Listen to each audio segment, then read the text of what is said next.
Estamos começando mais um Lições da Bíblia e nessa semana estamos falando sobre a família como um meio de educação.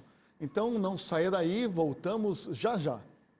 Olá, seja bem-vindo aqui a mais um Lições da Bíblia. Eu sou o pastor Adriano Luz, trabalho aqui na Novo Tempo e estamos revezando durante esse período de quarentena com os pastores que trabalham aqui na Novo Tempo, mas logo o pastor Lanza volta aqui para estar conosco apresentando o Lições da Bíblia. E estamos iniciando uma nova temporada, que já estamos na segunda lição do tema Educação e Redenção. E no tema específico dessa semana é o tema sobre a família. Estamos trabalhando sobre a educação na família e como isso se complementa na vida de todos aqueles que têm uma família. E conversando um pouquinho hoje aqui, temos o privilégio de continuar aqui, de ter novamente os amigos aqui, pastor Eduardo Rueda, que também trabalha na CPB, na Casa Publicadora Brasileira, e também o pastor Diogo Cavalcante. Obrigado mais uma vez por estarem aqui conosco e que Deus nos abençoe aqui mais uma vez no estudo do tema tão específico e tão importante que fala sobre família.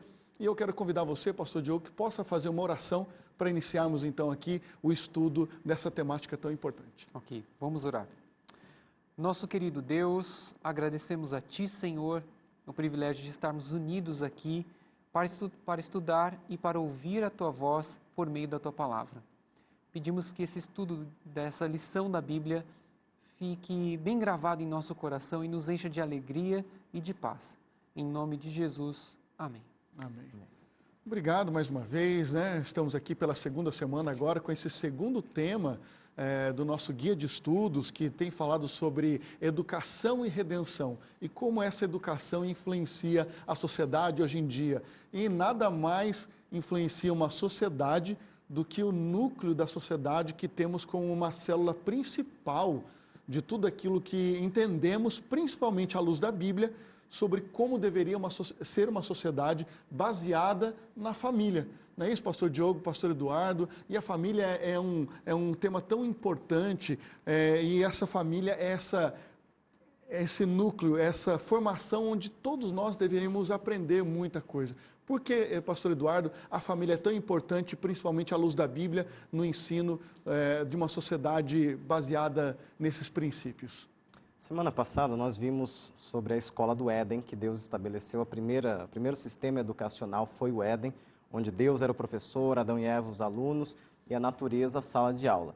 Nós vimos que infelizmente houve uma interferência a interferência do pecado, do inimigo de Deus nessa escola. Os nossos primeiros pais saíram, foram removidos do jardim do Éden e hoje, como nós mencionamos semana passada, nós vivemos do lado de cá do Éden. E louvado seja Deus porque Ele não nos deixou desamparados, Ele providenciou vários meios de restaurar aquele processo educacional que havia começado lá no Éden. E do lado de cá do Éden, a família é um dos instrumentos que Deus utiliza para esse processo redentivo, esse processo educacional. Agora, no núcleo da família, no seio da família, o pai, a mãe, representando Deus, são os professores e os filhos são os alunos. E a sala de aula continua sendo a natureza e a palavra de Deus, que é a revelação especial dele. Então a gente pode dizer, pastor Diogo, que Deus acabou instituindo uma nova escola, já que a do Éden não estava mais disponível, agora uma nova escola que a família seria esse centro educacional para os filhos. Por que isso é tão importante, principalmente nos dias que nós vivemos hoje, e manter a família como essa base educacional? Olha, pastor Adriano, uma coisa fantástica que nós devemos pensar, que a família como uma herança do Éden, ela não começou, ela veio já desde lá, era o plano A de educação de Deus. Então, lá no Éden, os professores dos filhos de Adão seriam os próprios pais. Mas o professor maior, o diretor da escola, vamos chamar assim, seria Deus, né? E nós vemos aqui que a educação, como diz aqui numa citação da nossa lição, diz assim, que o método de educação estabelecido no Éden era centralizado na família. E a família, após o Éden, não deve perder a sua importância. Que é o seguinte, por mais que os pais coloquem os filhos na escola, né, por mais que os pais entendam que devam ter uma educação escolar, eles devem lembrar que a responsabilidade deles como pais ainda continua. Eles devem prover a educação espiritual, a educação moral, a educação religiosa dos filhos e até mesmo as outras áreas de educação, as outras áreas de conhecimento. Então, a família, ela continua como o principal núcleo de educação, que é muito mais do que as matérias escolares, que é um conceito que a gente tem muito gravado na mente. Mas a educação vai muito além disso. E a própria Bíblia, ela cita inúmeras passagens sobre a importância de educar os filhos nos caminhos do Senhor. Tão conhecido em Provérbios, que fala: ensina a criança no caminho que deve andar, para que quando ele crescer, for velho, jamais se desviará do caminho que foi ensinado a ele quando criança. Interessante é isso, muitas vezes eu encontro com pais que vêm falar: pastor, meu filho adolescente, ele não quer saber de nada, eu quero falar para ele sobre Deus, não sei, mas é tão difícil e tudo mais. Eu sempre faço uma pergunta antes: você começou a ensinar seu filho quando? A pessoa fala: por quê, pastor? Olha, quando ele era pequeno, você tinha o guia de estudos para a idade dele? Você comprava o guia de estudos para a idade dele? Você fazia o culto familiar na sexta-feira, no sábado, ao longo da semana também? Você lia histórias bíblicas para ele na cama? Você fazia cultinhos de manhã com ele, de acordo com a idade, a mentalidade dele?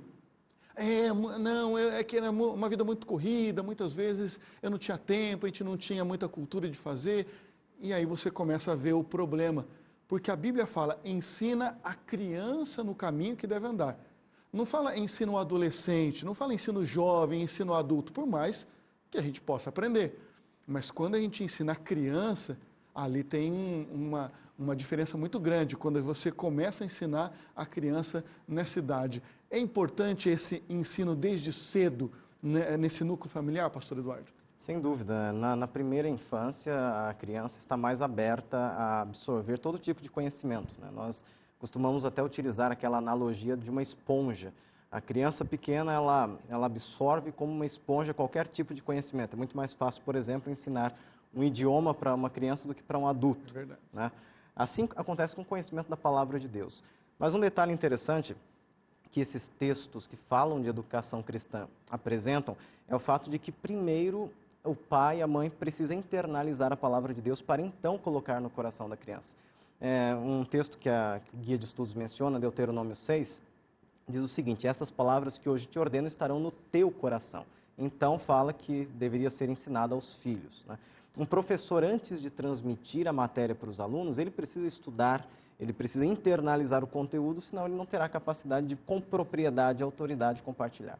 Eu estive em Israel uma vez, fizemos uma viagem, e uma das coisas que me saltou os olhos, que me deixou impressionado, foi quando eu fui até o Muro das Lamentações, o antigo Muro de Jerusalém, a parte que sobrou ali do muro, e eu vi que existia inúmeros pais com os filhos, principalmente os filhos homens, dos menores, os pequenininhos estavam com eles ali, e eles estavam ali junto com a Torá, com a Bíblia, e tinha um lugar assim coberto, especial debaixo, ali próximo ao muro, e eles estavam ali ensinando os filhos sobre a Torá, e ensinando a andar com a Bíblia junto com eles, ensinando exatamente isso daí, a internalizar a palavra de Deus no coração deles. Então, isso me saltou aos olhos, porque essa atenção à educação, às crianças, aos jovens, era importante, e isso era passado sempre no núcleo familiar, né? E quem era essa unidade familiar que passava isso? Principalmente o pai e a mãe, que ajuda a internalizar isso, né? Para que eles aprendam.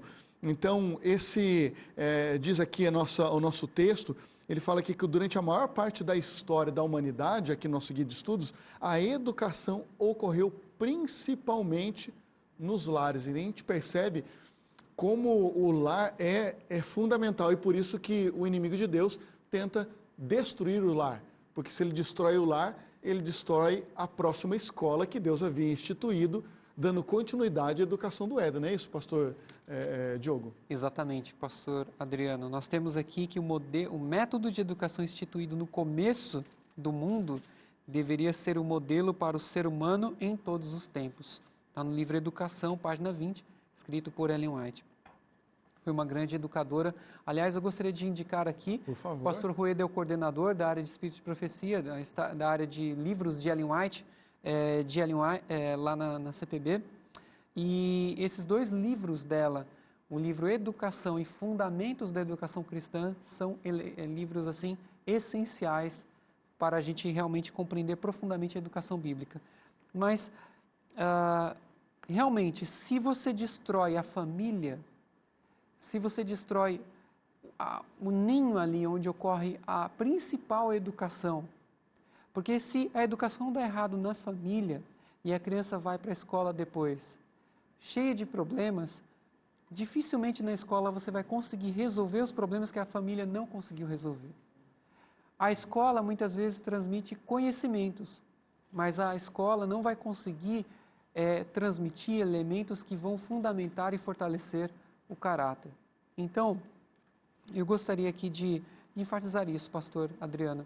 Nós precisamos realmente olhar para a família. A família demanda toda a atenção, todo o carinho necessário para que ela possa estar firme e enfrentar esse momento difícil da história humana, em que muitas famílias estão se separando, muitos pais estão pensando mais em si mesmos, né? Eu sei que tem situações de violência, a gente tem que realmente colocar esse parênteses aqui, mas fora isso, quando há aquela simples incompatibilidade de gênios, né?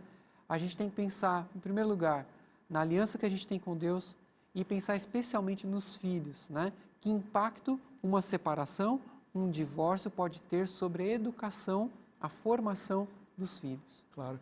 Não existe uma escola perfeita, assim como não existe uma família perfeita. Não. Mas existe exatamente a busca para que essa família cada vez mais, né, pastor Eduardo, se aproxime dessa referência que foi o Éden, essa referência que é a família que Deus institui como uma escola. E essa escola que Deus instituiu era apenas para aquele primeiro momento do início da história, ou ela ainda tem importância e relevância nos dias de hoje?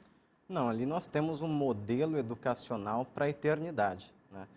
E é importante lembrar, como já foi mencionado, que o fato de Deus ter dado esses princípios altamente eficazes, 100% perfeitos, não é a garantia de que todo aquele que recebe esses princípios vai permanecer neles necessariamente.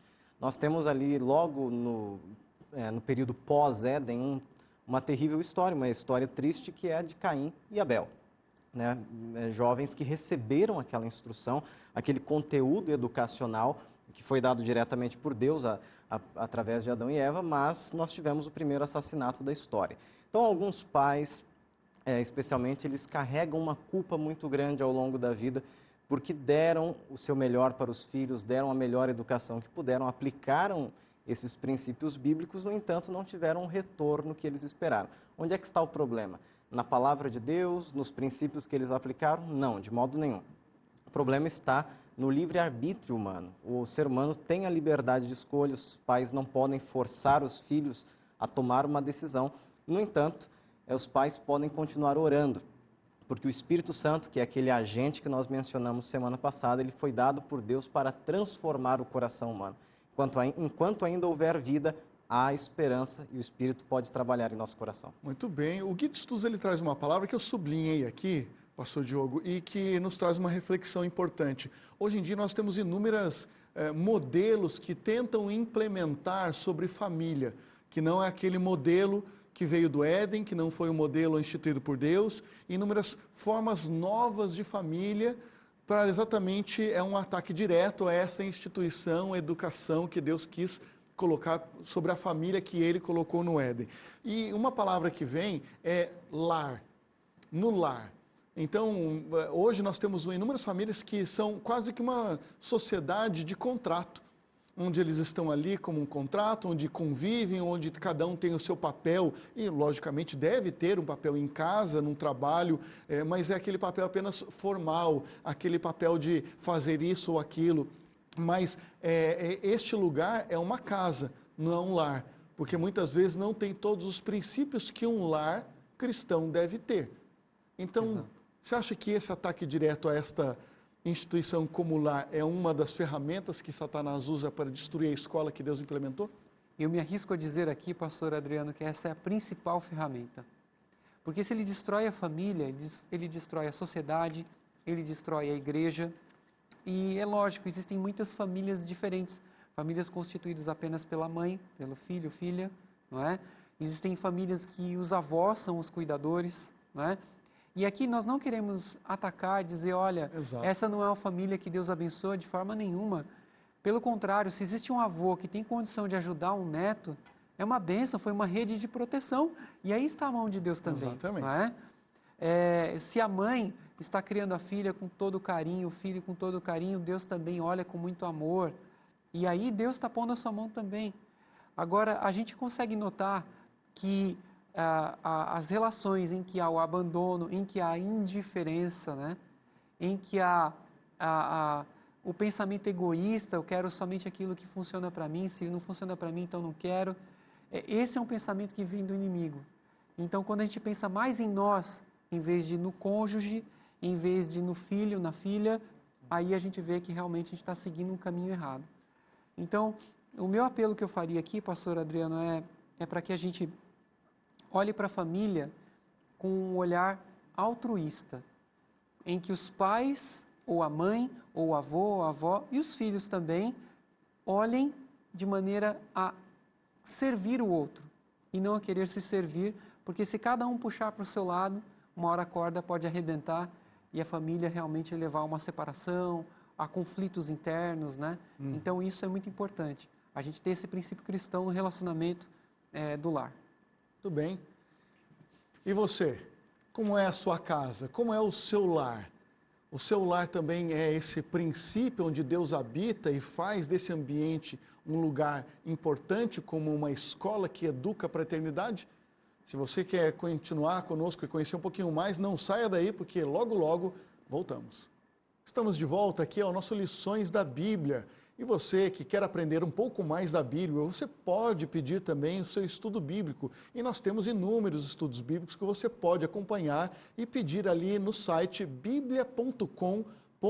E o estudo que nós oferecemos para você aqui é Descobertas Bíblicas. É um estudo totalmente online que você simplesmente pode ter com você e estudar muito sobre a Bíblia e aprender mais sobre ela ainda. Então, peça lá biblia.com.br e você terá esse estudo para você. Você pode acompanhar e aprender cada vez mais como a Bíblia é um manual, um guia de estudos para que a gente possa aprender mais sobre Deus.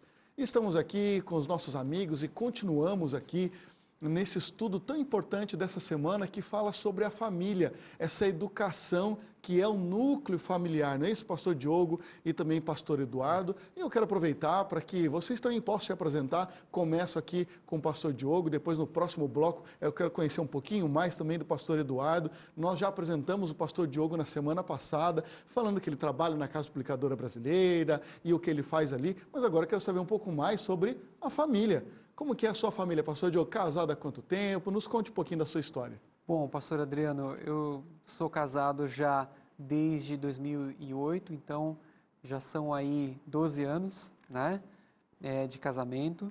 E desse casamento nós temos 2 frutos maravilhosos, que é o meu filhinho Lorenzo, que tem 6 anos, e a minha menininha Sophie, que tem 3 aninhos, completou agora, recentemente. Então, são 2 joias preciosas que eu tenho, a família é tudo que eu tenho, então sou muito grato a Deus. Minha esposa se chama Thalita. Thalita. Legal, uma família Exato. Bonita aí. Parabéns, pastor Diogo. Obrigado por apresentar eles aí. Obrigado. Sempre importante, já que a gente está falando sobre família, não é isso, pastor Eduardo? É tão bom a gente poder ter isso e falar sobre a família. Me conte um pouquinho sobre você e da sua família também. Sim, eu sou casado com a professora Jurani há 8 anos. Muito bem. E a gente tem a alegria de servir a Deus no ministério. Ela é professora, eu trabalho como pastor há 8 anos também. E juntos aí, não temos filhos ainda, juntos temos trabalhado e tem sido um prazer servir a igreja. Muito bem, muito bem. Está planejando já ter uns 7 filhos, pelo menos, né? Para ser uma família grande, igual era a família antiga lá no... Talvez não tão grande, mas quem sabe. Muito bem. E a gente tem falado aí, nós estávamos conversando um pouquinho, né, antes do intervalo, sobre essa primeira família, que foi a família do Éden, que Deus instituiu para ensinar as próximas gerações.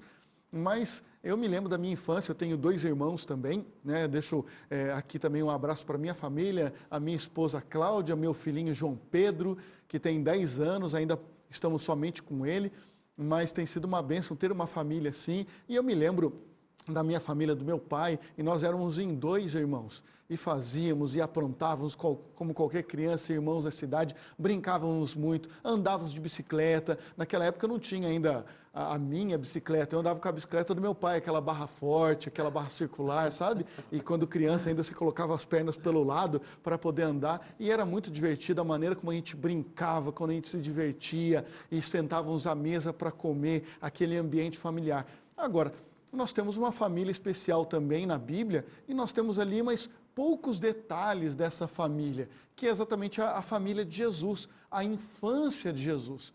Temos o conhecimento ali de pai e mãe de Jesus, mas não temos muitos detalhes da família de Jesus. Por quê, pastor Eduardo? A gente não tem tantos detalhes assim, e o que a gente pode trazer sobre esses ensinamentos dessa infância de Jesus?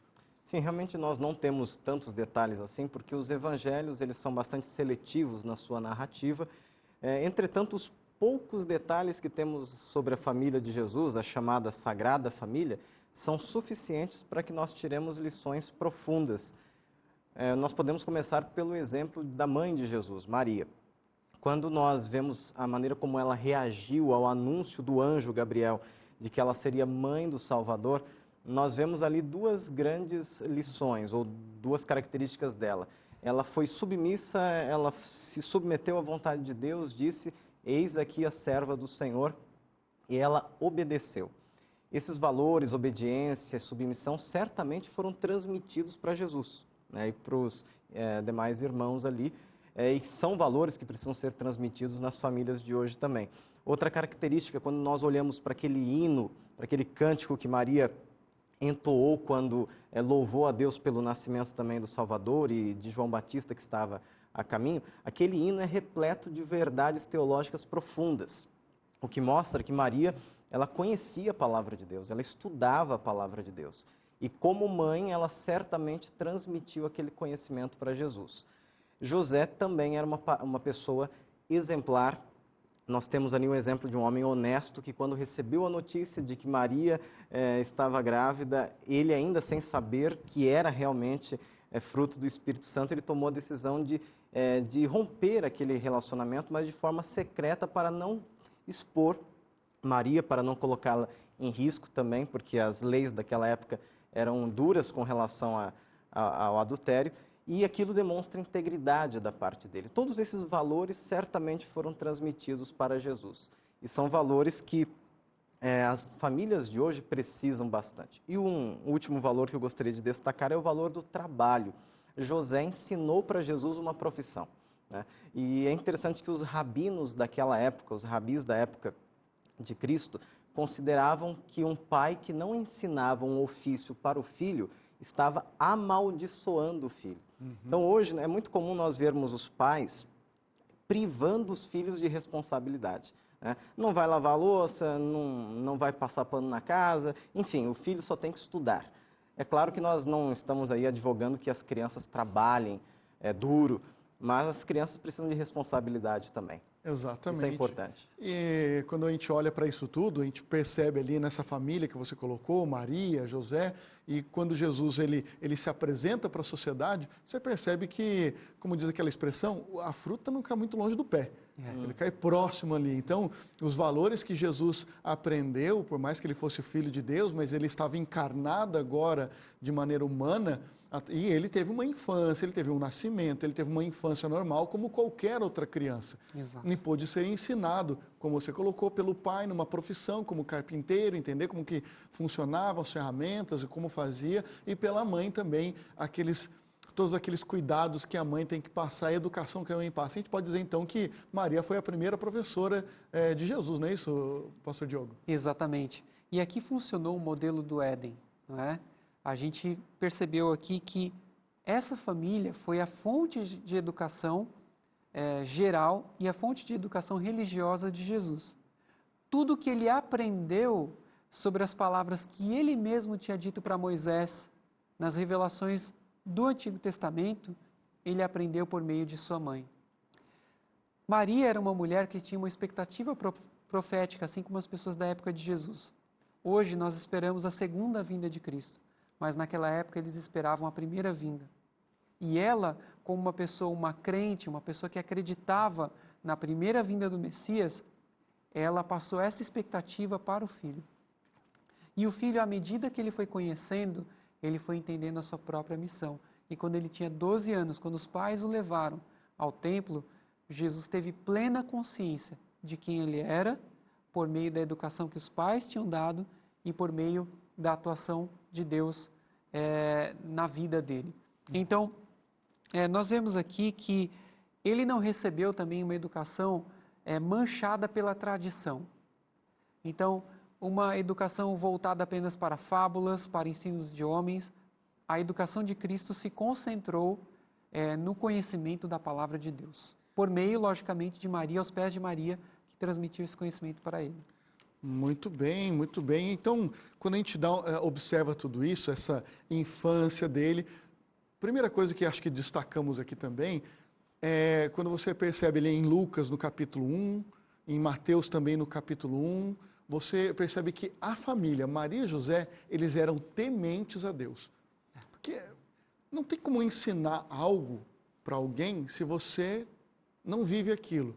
Nós já conversamos em outros momentos aqui também, um professor, quando ele quer passar o conhecimento para os alunos, ele tem que estudar profundamente aquilo. Nós que viemos aqui trabalhar essa lição e trabalhar o tema do nosso guia de estudos aqui para os nossos telespectadores, nós tivemos que estudar isso previamente, nos aprofundarmos, buscarmos conhecimento disso para passar com propriedade e também temos que acreditar nisso que estudamos. Esse que eu acho que é um grande ponto, né? Exato. O conhecimento, acho que não é apenas teórico, o conhecimento é prático, de uma vivência com Deus, uma vivência profunda com Deus.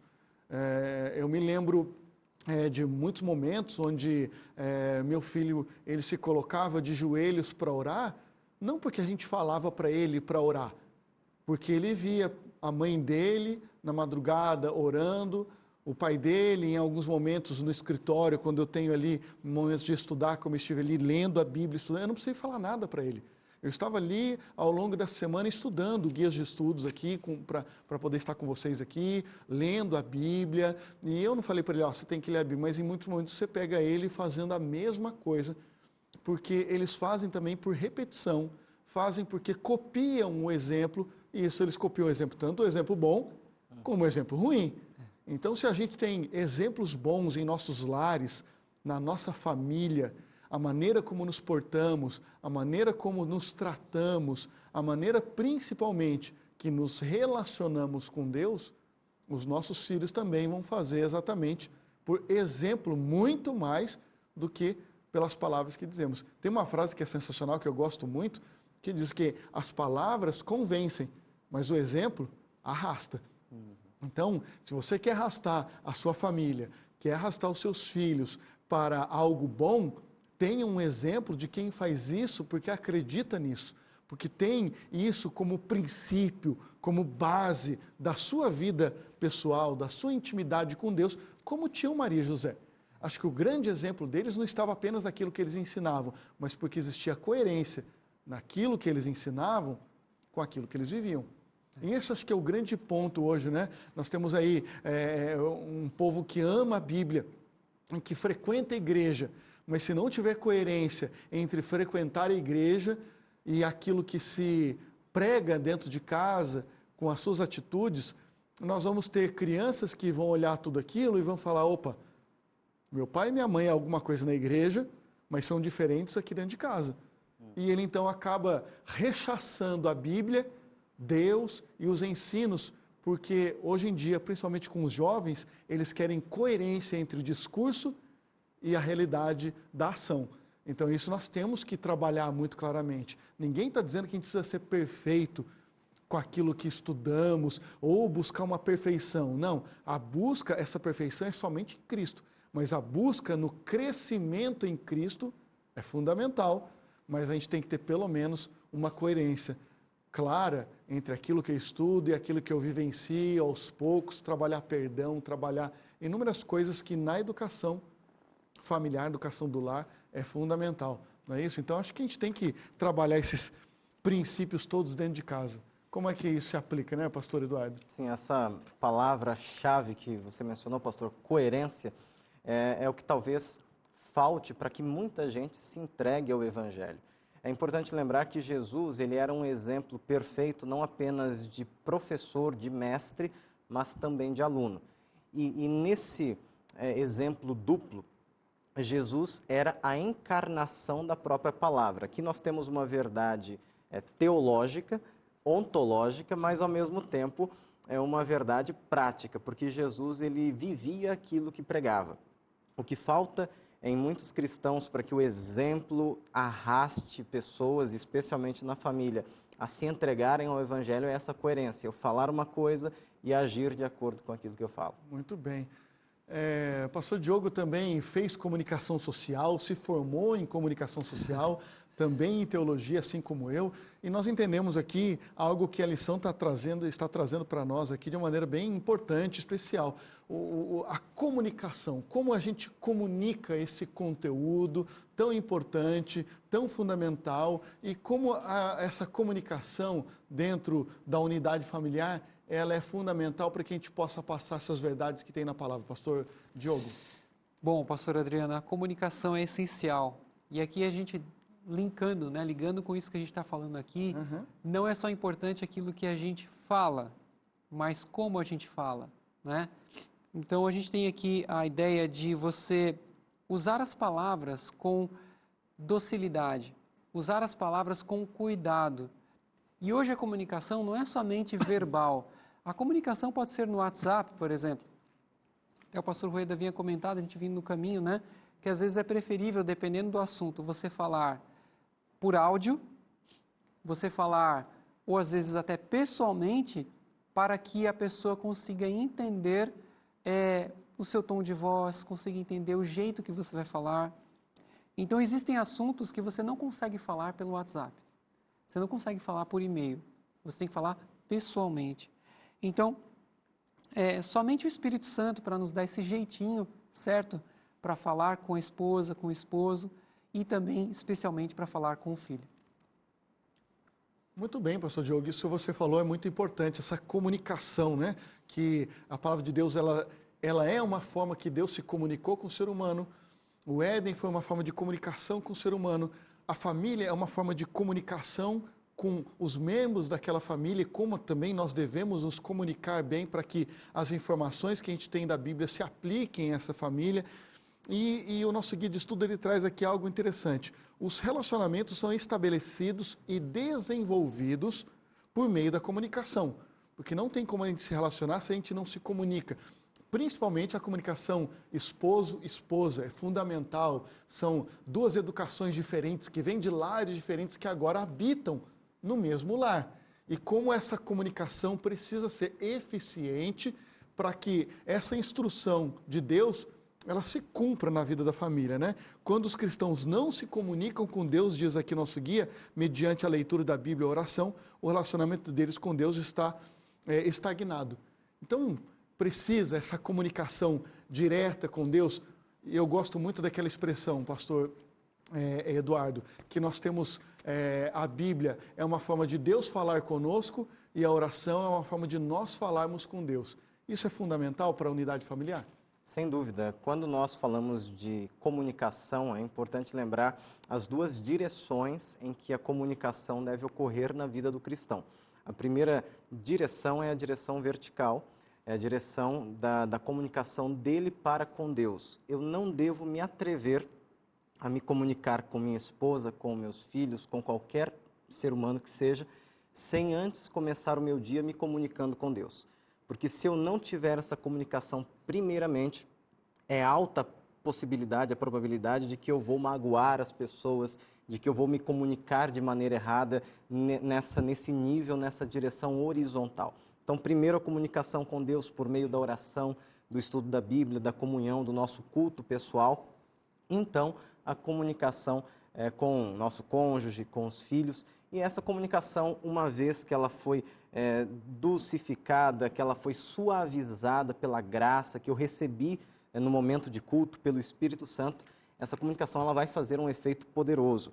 E ela vai trazer consigo as características do fruto do Espírito Santo, que nós encontramos na carta de Paulo aos Gálatas, capítulo 5, verso 21, verso 22, onde Paulo ele descreve, ele faz uma lista de boas características. Ele fala sobre o amor, a alegria, a paz, a longanimidade, a benignidade, a bondade, a fidelidade, mansidão e o domínio próprio. Então, quando eu bebo primeiro da graça de Deus aos pés dele, me comunicando com ele, eu vou extravasar isso nos relacionamentos familiares. Então, as famílias estão precisando mais desse tipo de comunicação. Muito bem. E você que está nos acompanhando aqui, está gostando dessa lição, então nos acompanhe, porque temos ainda assuntos importantes para tratar aqui. E você sabe qual é a função dos pais nessa educação do lar? Aguarde, porque logo, logo voltamos aqui para o Lições da Bíblia. Estamos de volta aqui no nosso Lições da Bíblia e temos muita coisa a tratar ainda nesse último bloco do nosso programa e eu quero voltar aqui conversando com vocês e retomando um assunto que é importante aqui, Pastor Diogo, essa função que eu disse ao encerrar o bloco anterior, essa função dos pais. Qual é essa função dos pais que é tão importante para a sociedade hoje e nessa educação da escola da família? Bom, a palavra de Deus, ela nos ajuda desenvolvendo ali os papéis dos pais na família. Hoje em dia, essa questão dos papéis, ela é muito discutida, não é? Qual é o papel do pai? O pai, antigamente, em décadas passadas, era visto mais como um provedor. A mulher, ela geralmente não trabalhava fora, ficava em casa, não é? Mas o mundo mudou. Muitas mulheres trabalham fora, né, e é uma realidade do mundo, estudam, né, realizam grandes coisas, o que é maravilhoso também. Porém, a Bíblia ela vai nos relembrando alguns conceitos. Quando, por exemplo, a Bíblia diz que Deus é o cabeça e o homem é o cabeça da mulher, né, e aí depois fala assim que mulheres sejam submissas aos vossos maridos, e maridos, amai as vossas mulheres, né? A vossa esposa, como isso nós lemos ali em Efésios, né? A gente entende que existe ali uma relação de funcionalidade dentro do lar, não significando que o marido seja melhor que a esposa ou que a esposa seja menor ou melhor do que o marido. Apenas funções diferentes. São apenas funções e que o marido, espiritualmente no lar, ele deve ser visto como o sacerdote do lar. Esse é um ponto que pode muitas pessoas, talvez, por uma discussão cultural, questionar, mas esse é um conceito bíblico, como nós vemos ali no Éden. A quem Deus procurou quando o pecado entrou no mundo? Ele falou com Eva primeiro, ele não foi atrás de Eva. Eva tinha comido o fruto primeiro. Não, ele foi primeiro falar com Adão. Por que ele foi falar com Adão? Porque Adão era o sacerdote do lar. Então, e hoje, pastor Adriano, a gente vê assim uma negação do papel do homem. O homem deixando de ser homem, o homem deixando de assumir a sua varonilidade. O homem se tornando cada vez mais feminino, queiram me entender aqui, não homossexual claramente, eu digo aqui, mas o homem perdendo o seu papel, as suas características masculinas, né? E isso não reflete o plano de Deus para o ser humano. Não quer dizer que o homem tem que ser aquele bronco, né? Aquele homem que bate, aquele homem que é grosso, não é isso. Mas assim, assumir o papel em decisões, puxar a questão do culto, ser um exemplo de oração, de estudo da Bíblia, ser alguém que toma a frente nas coisas, né? Que ajuda e que não deixe tudo só para a mulher decidir. O homem, lógico, a mulher tem que participar também da decisão, tem que estar junto, os dois têm que discutir juntos, mas o homem tem que assumir esse papel de liderança espiritual no lar. Eu vejo basicamente daí seguem as outras coisas. Tem mais pontos que você colocou, na verdade, estão atrelados a essa questão da responsabilidade espiritual de cada um dentro do lar.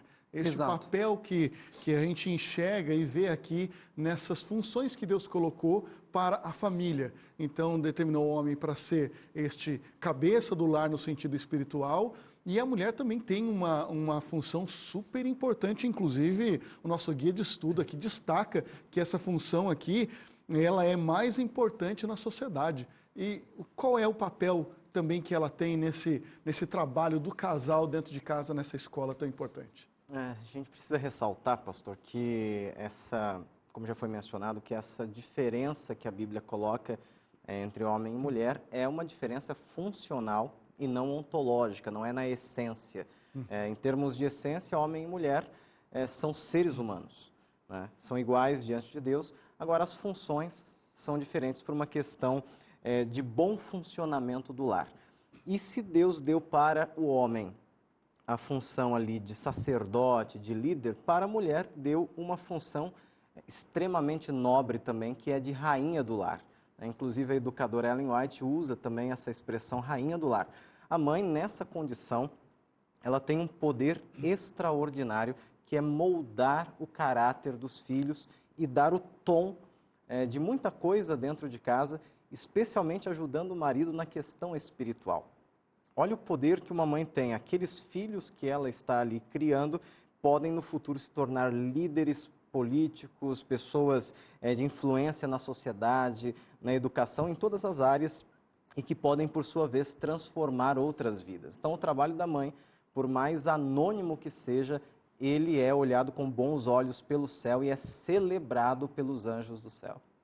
Muito bem, até demonstrando exatamente isso que você falou no bloco anterior do texto de Gálatas, né? Os pais, eles têm que ensinar esses princípios dos frutos do Espírito para a criança, né? Quando um pai, ele falha, quando um pai, ele foge das suas responsabilidades de conduzir o filho através desses princípios que estão em Gálatas, a sociedade ela fracassa. A sociedade ela começa a colapsar. E é isso que temos visto em muitos lugares. Exatamente quando adultos falham, é porque a educação na infância dele colapsou, não teve, ou foi palidamente passada de maneira, às vezes, distorcida daquilo que Deus havia ensinado para os primeiros filhos e que é passado de geração em geração. Esses princípios, e por isso que a Bíblia existe, para continuar nos lembrando em vários momentos. A Bíblia fala, lembra-te dos ensinamentos dos pais, passa um para outro. A Bíblia fala do sábado, lembra-te do dia do sábado. Então a Bíblia está aqui como um lembrete de como deve ser essa sociedade, de como deve ser esse ensino, e que a gente não pode, nem pai, nem mãe, a gente não pode negligenciar esses ensinos que a Bíblia coloca, porque senão quem sofre com tudo isso é a sociedade, são as próximas gerações, aquilo que vem após ela, porque nós seres humanos temos uma tendência tão grande em esquecer as coisas que nos são ensinadas, né? Se não tiver a Bíblia para constantemente nos lembrar, pode ser que eu não seja o que eu tenha que ensinar para os meus filhos. Então, essa educação no lar é fundamental e ter a Bíblia como esse guia é importantíssimo para nos recordar, nos lembrar aquilo que devemos ensinar. Então, esse trabalho deve ser junto, né? Esse trabalho dos pais é em conjunto, é um trabalho realmente feito de um com o outro. E eu gosto muito do que colocou aqui o guia de estudo, aqui nessa parte, dizendo o seguinte: os pais cristãos têm a obrigação o quê? Moral de, por seu comportamento, apresentar um modelo bíblico de Cristo e da igreja. O casamento é uma analogia do relacionamento de Cristo com a igreja. E a Bíblia coloca isso, né, pastor Diogo? Que Exato. Essa analogia entre o casamento de homem e mulher, o casamento na vida, é também uma analogia de Cristo com a igreja. Que analogia é essa? Então, a analogia, né, só lembrando os nossos telespectadores, é uma comparação, não é? Então, Deus é comparado com o noivo, você vê lá no Apocalipse, né? O Espírito e a noiva dizem, vem, esperando quem? O noivo que é Cristo. E a igreja, realmente, ela é comparada com a noiva, ou seja, aquela que o noivo espera com muita alegria. E tem um ponto interessante que se a educação é redenção, aqui é o tema da nossa temporada, a redenção, ela tem o propósito, da educação, né, redentiva, ela tem o propósito de restaurar no homem a imagem de Deus. E quando Deus criou o ser humano Qual era a imagem de Deus? Era homem e mulher. A gente pode ver lá em Gênesis 1, 26, 27, que Deus os criou, Deus criou o ser humano, a imagem de Deus os criou. Homem e mulher os criou. Então, a mulher é a imagem de Deus tanto quanto o homem. Deus tem características, não é? Principalmente do amor de Deus, que são mais vistas no amor de uma mãe por um filho. Porque é dito que o amor de Deus é comparado com o amor de um pai, mas também é comparado com o amor de uma mãe. Então, a junção da figura masculina e da figura feminina é importante para a formação do caráter de qualquer criança. Agora, podemos estar falando aqui, de repente, comentando, e a gente pensar numa família que, de repente, o pai esteja ausente. E agora, como é que fica? A gente, graças a Deus, a gente tem, às vezes, um tio que é um modelo, um avô que é um modelo masculino, ou às vezes se a mãe está ausente, uma avó é um modelo feminino, uma tia é um modelo feminino, e assim a gente vai compensando as fraquezas, as ausências, né? Que infelizmente no mundo de pecado, em muitas famílias passam, e a gente não pode culpar a criança, ou a mãe que cuida da criança, ou o pai que cuida da criança dessa ausência. Mas só reforçando esse ponto aqui, eu quero trazer de uma forma bem prática aqui, que o lar é o lugar onde a gente tem que prover os exemplos diferentes femininos e masculinos para formar, tanto no menino quanto na menina, uma compreensão clara de quem ele é e de quem ele não é também. Então, e ajuda também a se relacionar se é o menino com o sexo feminino, se é a menina com o sexo masculino. Então, isso é muito importante. Muito interessante essa comparação que você fez, porque eles disseram, façamos o homem à nossa imagem, e foi a mesma ação que também fez a mulher. Então, ele se complementa e complementa ambos, o casal, essa imagem de Deus, né? Porque em língua portuguesa, quando diz assim, façamos o homem, no original, na verdade, é façamos o ser humano. Isso. Então, aí, homem e mulher os criou. Então, só esse detalhe linguístico aí do hebraico. Perfeito. Agora, Deus também colocou isso para que a gente não esqueça. Ele pôs um lembrete. O lembrete é exatamente tudo isso. É passado de pai para filho, é passado pela Bíblia, é passado oralmente. Por que ele coloca isso? Para que o ser humano não esqueça. Como que era no antigo Israel para que eles não se esquecessem daquilo que Deus havia feito?